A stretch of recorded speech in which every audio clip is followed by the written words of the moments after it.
I've got a bone to pick with a certain kind of anime protagonist. You know the type. They're mopey, unpersonable, and have no social acumen, yet because of their inexplicable special powers, they constantly save the day and everyone loves them. They're a vehicle for wish fulfillment, suggesting that even though you're a boring average person, you can still be popular with the ladies as long as you've got some kind of secret ability that makes you special. Mob Psycho 100 has a bone to pick with this kind of character as well.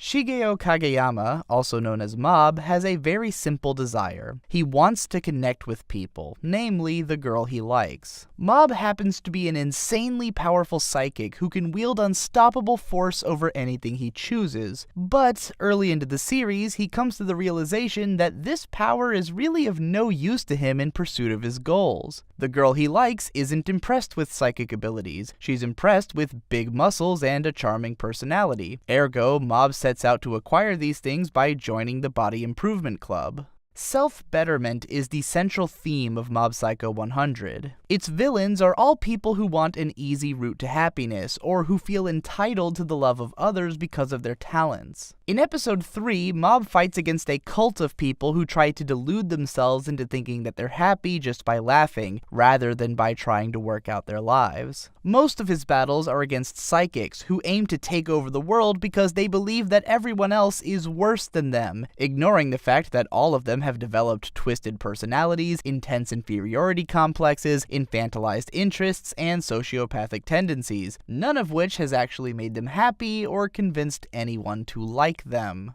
Mob doesn't feel any sense of entitlement as a result of his powers. If anything, he sees them as a burden which prevents him from reaching his actual desires. Rather than trying to take what he wants by making everyone else bend to his will, he instead decides to achieve his goals through sheer force of effort, which flies in the face of the entitled beliefs of his enemies, putting them into conflict. What Mob forces his enemies to see in themselves, and what his de facto life coach Reigen later spells out for some of them, is that none of them are actually hot shit. They're all just humans who happen to be a certain way, just like anyone else is, and the only way that they're ever going to find satisfaction in life is by coming to terms with their humanity and working towards their own betterment. Reigen himself is a world-class bullshit artist who strings Mob along to help out with his money-making schemes, all while imparting golden nuggets of real-world life advice along the way.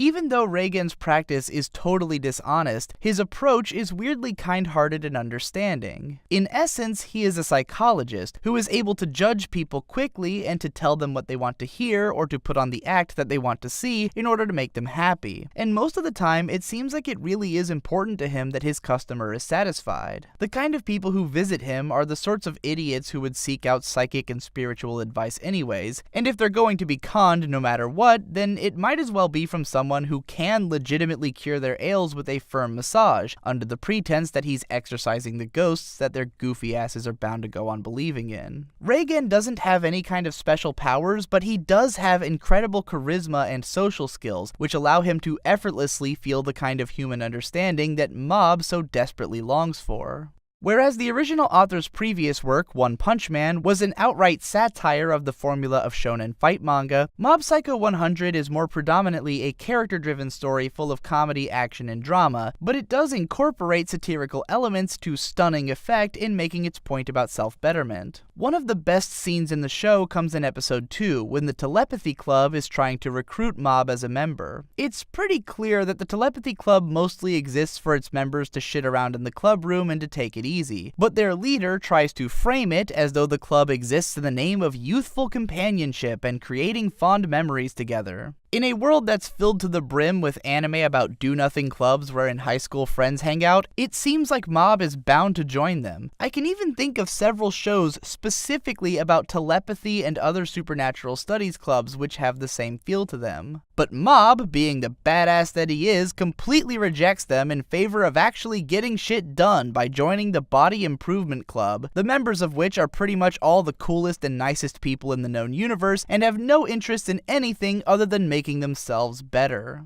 Mob Psycho is the hero story that our generation needs. It has no patience for people who are willing to sit around and wait for something to happen, or to waste their time forming pointless memories instead of getting what they want with their own two hands. It doesn't forgive Mob for being physically weak and personality deficient. Mob sees these as weaknesses on his part, which he needs to work to change. His development is not left up to the whims of how the story affects him. It is taken upon by himself to enact. In a time wherein so many people come to feel that the world owes them something, or that the system is unfairly stacked against them, and therefore they're not willing to bust their asses to head for their goals, Mob shows us that even if you start off with unparalleled talent, it doesn't mean shit if you can't impress the girl you like. Forget about your destiny as the name which everyone in the world will one day know for your hidden talents, and hit the fucking squat rack. If you still haven't seen this show yet, and you want to witness one of the best animation showcases of the year, as well as a fun and at times emotionally poignant action comedy story, then I recommend checking this series out on Crunchyroll after signing up with the link that makes me money. You can also help support my channel via Patreon if you want to help me to make more videos like this, or by sharing this video around. Check out my myriad other channels for more frequent uploads, and as always, thanks again for watching. I'll see you in the next one.